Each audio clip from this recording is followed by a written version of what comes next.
মেঘনা আলমের আটকাদেশ এবং মেঘনা আলমের আটক প্রক্রিয়াটাকে প্রশ্নবিদ্ধ করে রিটের মাধ্যমে হাইকোর্ট আজকে রুল জারি করে এবং রুলের মধ্যে তারা দুটো বিষয় নিয়ে আসেন যে কেন তাকে যেভাবে আটক করা হয়েছে পুরো আটক প্রক্রিয়া, তাকে তার ঘর থেকে ওয়ারেন্ট ছাড়া নিয়ে নেওয়া, তাকে কোনো কারণ না দেখানো যে কেন তাকে নেওয়া হচ্ছে, তাকে ডিবি অফিসে আটক রাখা 24 ঘন্টার বেশি, কোনো আইনজ্ঞের সাথে পরামর্শ করার সুযোগ না দেওয়া, এই পুরো প্রক্রিয়াটাকে কেন অসাংবিধানিক এবং মৌলিক অধিকার পরিপন্থী ঘোষণা করা হবে না, এবং দ্বিতীয়ত কেন যে ডিটেনশন অর্ডার দেওয়া হয়েছে তাকে বিশেষ ক্ষমতা আইনের অধীনে সেটাও কি কেন আইন বহির্ভূত ঘোষণা করা হবে না, এই মর্মে হাইকোর্ট আজকে রুল জারি করেছে।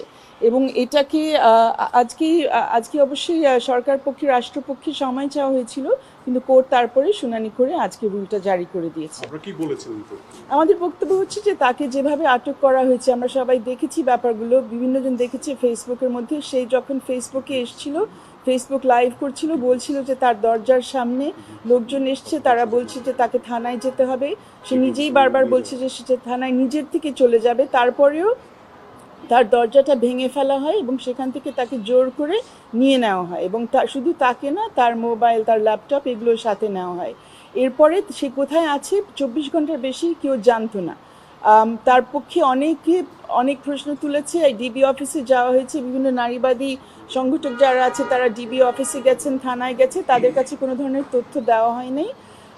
24 ঘন্টা পার হয়ে যাওয়ার পরের দিন বৃহস্পতিবার 10 তারিখে রাত 10:30টার দিকে ম্যাজিস্ট্রেট কোর্টে তাকে নিয়ে যাওয়া হয়, ঢাকা মেট্রোপলিটন ম্যাজিস্ট্রেট কোর্টে, এবং সেখানে বিশেষ ক্ষমতা আইন মানে অত্যন্ত কুখ্যাত বিশেষ ক্ষমতা আইনের অধীনে একটি ডিটেনশনের আদেশ বা আটক আদেশ সেখানে পাশ করা হয়।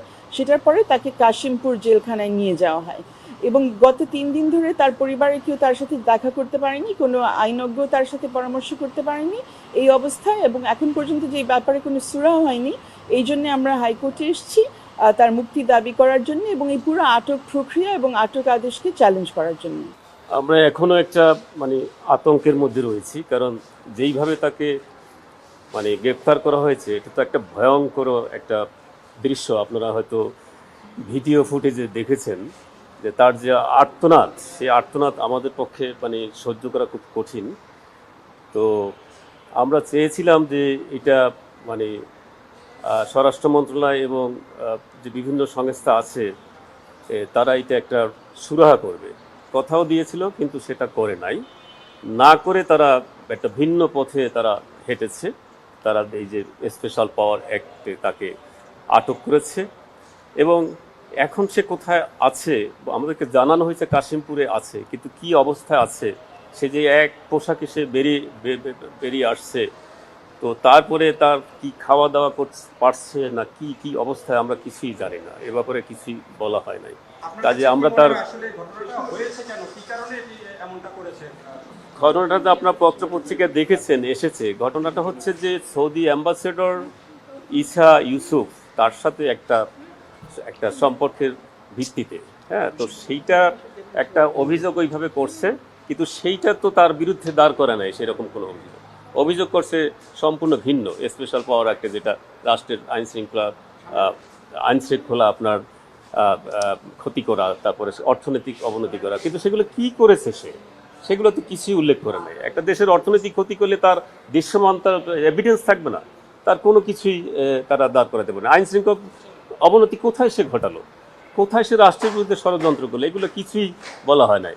তাকে এইভাবে অন্যায়ভাবে তাকে আমি পরিষ্কার মনে করি এটা রাষ্ট্র এটা অন্যায় কাজ করেছে।